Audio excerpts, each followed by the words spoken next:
Cancer के इलाज की बात की जाए तो क्या ऐसा मुमकिन है कि इंजेक्शन, जैसे सर्विकल कैंसर के लिए अभी भी इंजेक्शन है, योजना भी आ गई है कि 10 से ऊपर जो बच्चियां हैं उनको सर्विकल कैंसर का वैक्सीनेट किया जाए, क्या दूसरे कैंसर का भी वैक्सीनेशन मुमकिन है?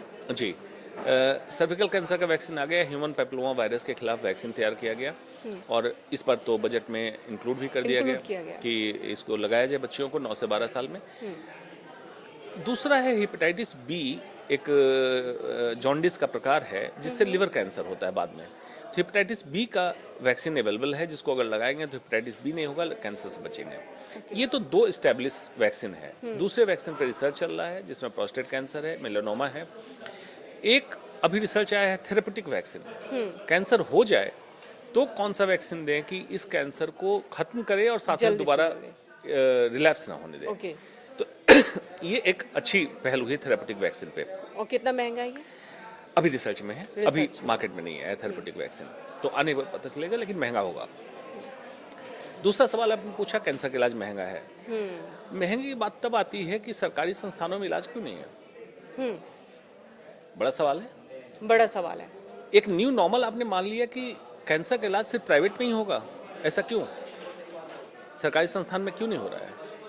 तो क्या है, अभी नहीं है, क्या है? सरकारी अस्पतालों में कैंसर की ट्रीटमेंट की क्या व्यवस्था है भारत? कैंसर के ट्रीटमेंट कुछ सरकारी अस्पताल में उपलब्ध हैं, या तो वेटिंग लिस्ट लंबी है, दवाइयाँ नहीं हैं, तो उसको करेक्ट करने की जरूरत है।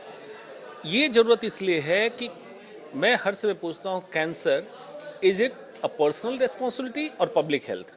क्या अभी तक ये पर्सनल है। हाँ, तो ये क्या हमने खरीदा है? अगर शराब तंबाकू नहीं लिया तो कैंसर हुआ क्यों? तो ये पब्लिक हेल्थ इशू है। आपके वातावरण का प्रदूषण, फूड कंट्रोल जो होना चाहिए, एजेंसी को लगाम लगाना चाहिए फूड प्रोडक्ट पे, फूड एडल्ट्रेशन पे, वो लगाम नहीं लगा। प्लास्टिक के बेतरतीब इस्तेमाल को नहीं रोका गया, और दूसरे की प्रॉब्लम से, इंडस्ट्री की प्रॉब्लम से हमें कैंसर हो रहा है, तो पब्लिक हेल्थ इशू है। तो ये कब तक होगा भारत में कि इसे पब्लिक इशू माना जब जाएगा? तक पॉलिटिशियन नहीं सुधरेंगे और हेल्थ स्वास्थ्य प्राथमिकता नहीं होगी, तब तक नहीं होगा। यानी कि आपके अरे जो मैनिफेस्टो होती है राजनीतिक दलों की, उस मैनिफेस्टो का हिस्सा कैंसर को बनाना चाहिए। एग्जैक्टली, जो बिडेन जब अपने इलेक्शन के लिए कैंपेन कर रहा था, उसके मैनिफेस्टो, अमेरिका का जो अभी प्रेसिडेंट है, तो उसके मैनिफेस्टो का 4th पॉइंट था, I will try to eradicate cancer from America. ये होता है डेवलप्ड कंट्री का। ये क्या इंडिया में नहीं कर सकते? अधिकार भी है और कर्तव्य है, राइट टू हेल्थ हमारा अधिकार है, और सरकार का ये कर्तव्य है कि वो हमें ऐसा वातावरण दे जहां पर हम खुद को स्वस्थ और सुरक्षित रख सकें। खैर, अब वापस आते हैं। कैंसर आपने बताया कि पहले हमें बचना है उससे। अगर हम ग्रसित होते हैं, संक्रमित होते हैं, तो हमें उसके इलाज के लिए आगे बढ़ना है, खुलकर आगे बढ़ना है। क्या कोई इस तरह से इलाज हो सकता है कि कैंसर वापस ना हो, और कितने % चांस होते हैं कि वापस आ जाए? ये डिपेंड करता है किस जगह कैंसर है और कौन से स्टेज में पकड़ा है। स्टेज 1 कैंसर आमतौर पे क्यूरेबल है, वापस नहीं आएगा। ठीक है। बाकी में कीमोथेरेपी उसके सर्कुलेटिंग ट्यूमर सेल को किल करता है, वापस आने की क्षमता कम करता है।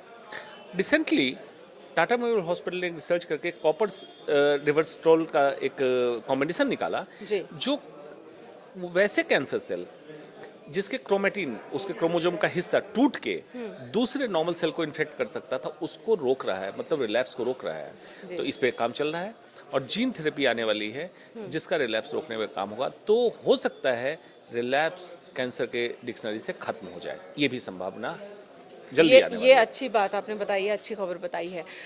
आयुर्वेद में इलाज संभव है कैंसर का?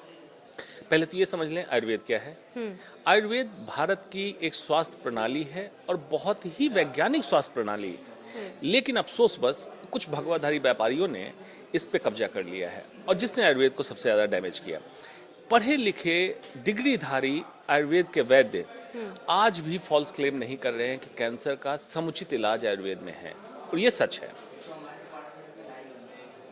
आयुर्वेद में कैंसर प्रिवेंशन पे बहुत अच्छा कंट्रीब्यूशन है आयुर्वेद का, हो सकता है अगर उसको तसल्ली से करें।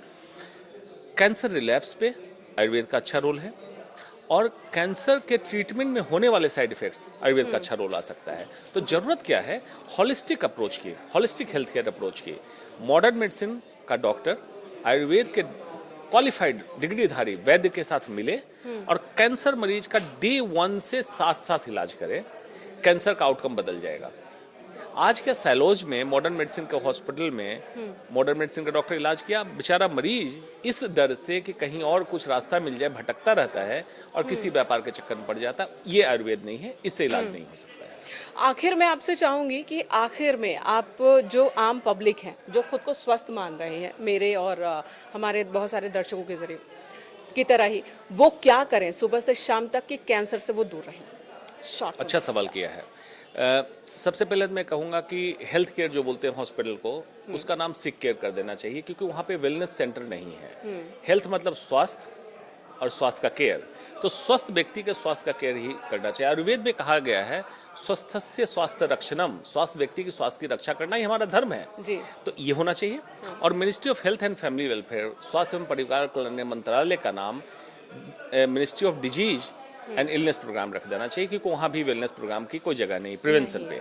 तो स्वस्थ व्यक्ति के लिए मैं कहता हूँ सुबह उठें, टूथपेस्ट ब्रश का इस्तेमाल बंद कर दें, उसमें भी ट्रैक्लोसोन और सोडियम लॉरियल सल्फेट है जो कैंसर का कारक है। नीम बबूल का दातुन ले, जो मैं करता हूँ वही बताऊंगा जी। और ये आपके लिए स्वास्थ्यवर्धक है। शैम्पू का इस्तेमाल बंद कर दें। रिसेंटली आप लोगों ने भी प्रोग्राम किया था, शैम्पू से, हेयर स्ट्रेटनर से कैंसर हो रहा है, बंद कर दें। आंवला, रीठा, सीकाकाई रात में फुला लें, भिगो लें, उसके पानी से बाल धोएं, बाल बहुत चमकीले साफ रहेंगे। दूसरा, प्लास्टिक के बर्तन में खाना बंद कर दें, प्लास्टिक की पानी की बोतलें हटा दें। ऑफिस में भी आपका प्लास्टिक रैप जो गर्म खाना आता है उसको बंद कर दें, अपनी प्लेट दें, आपके प्लेट में खाना आ जाए। घर से एक प्लेट, एक चम्मच, एक छोटी पीतल के ग्लास को लेके चलें, ये चेंज कर ले लाइफ में। सही समय पे खाना खाएं, सही समय पे सोएं। सोने का बार बार मैं कह रहा हूँ सर्कैडियन रिदम जब नॉर्मल होगा आप बीमार होंगे। और दूसरी बात, बाहर के केमिकल का जितना कम इस्तेमाल हो सके, चाहे एक्सटर्नल लाइक कॉस्मेटिक बहुत बड़ा कारण एक कैंसर का बना हुआ है, कॉस्मेटिक या जो भी केमिकल आप इस्तेमाल करें उसका इस्तेमाल कम करें। Start loving yourself. मिनिमलिज्म, ज़रूरतें अपनी कम कर दें, दूसरों से मोहब्बत की उम्मीद ना करें, ज़रूरतें अपनी कम करें, तब आपके ऊपर केमिकल का लोड कम होगा। और वेस्ट लाइन को, कमर की लाइन को चेस्ट लाइन से छोटा कर दें। ओबेसिटी कम, breast cancer, prostate cancer, endometrial cancer, colon cancer खत्म। ये 5-6 टिप्स आप कर लें। बाकी टिप्स पॉडकास्ट में कमेंट कीजिएगा, अगली बार बताऊंगा।